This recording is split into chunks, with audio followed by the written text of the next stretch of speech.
अस्सलाम गाइस, कैसे हैं आप सब। होप सो आप सब लोग बिल्कुल ठीक होंगे। जैसे कि आप लोग जानते हैं कि हमारा चैनल एजुकेशन की वीडियोस के हवाले से जो टॉपिक आज हमने डिस्कस करना है उसका नेम है प्रॉपर्टीज़ ऑफ क्रिस्टलाइन सॉलिड्स। ये टॉपिक जो है फर्स्ट ईयर की केमिस्ट्री की बुक का चैप्टर नंबर 4 का 4.4.2 टॉपिक है। चैप्टर नेम जैसे कि आप लोग जानते हैं लिक्विड एंड सॉलिड्स, और हम उसका सॉलिड पोर्शन डिस्कस कर रहे हैं। So let's start our topic, that is properties of crystalline solids. So जो फर्स्ट प्रॉपर्टी है क्रिस्टलाइन सॉलिड की उसका नेम है ज्योमेट्रिकल शेप। सो स्टार्ट करते हैं। All the crystalline solids have a definite distinctive geometrical shape due to definite an orderly arrangement of atoms, ions और molecules in 3 dimensional space.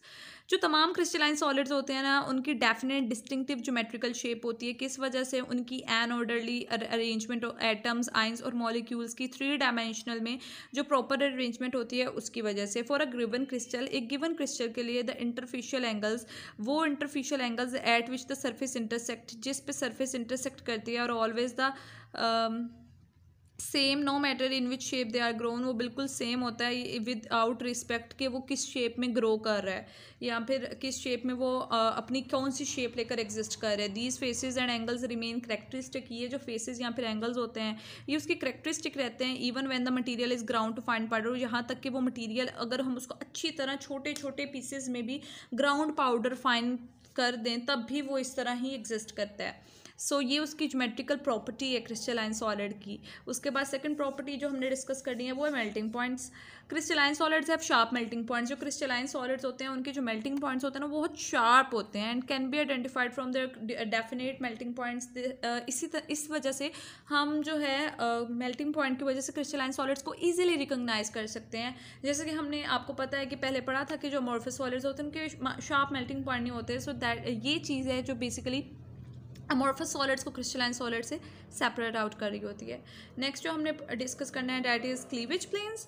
When ever the crystalline solids are broken, जब भी कोई crystalline solid टूटता है, they do so along the definite plane, तो वो ऐसे नहीं टूट जाता बट वो अपने डेफिनेट प्लेन्स के अंदर रहते हुए ही टूटता है। These planes are called cleavage planes. In planes को हम cleavage planes कहते हैं and they are inclined to one another at a particular angle, और वो एक दूसरे के साथ किसी particular angle पर incline कर रहे होते हैं for a given crystalline solid, किसी भी given crystalline solid पर। The value of this angle varies from one solid to another. तो जो इसकी वैल्यू है वो एक सॉलिड से दूसरे सॉलिड में जो है वो वेरी कर रही होती है। नेक्स्ट जो हमने पढ़नी है वो है एनाइसोट्रॉपी।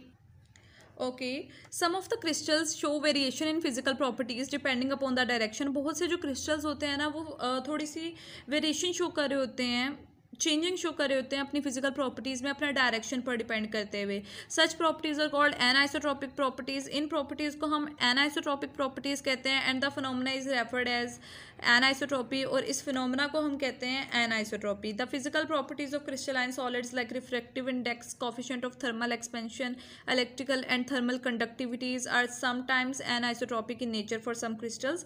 इस तरह की जो प्रॉपर्टीज़ होती हैं जैसे कि refractive index, coefficient of thermal expansion, electrical and thermal conductivities, ये जो है ना आइसोट्रॉपिक होती हैं नेचर में कुछ क्रिस्टल्स के लिए। ठीक है, the variation in these properties with direction is due to fact.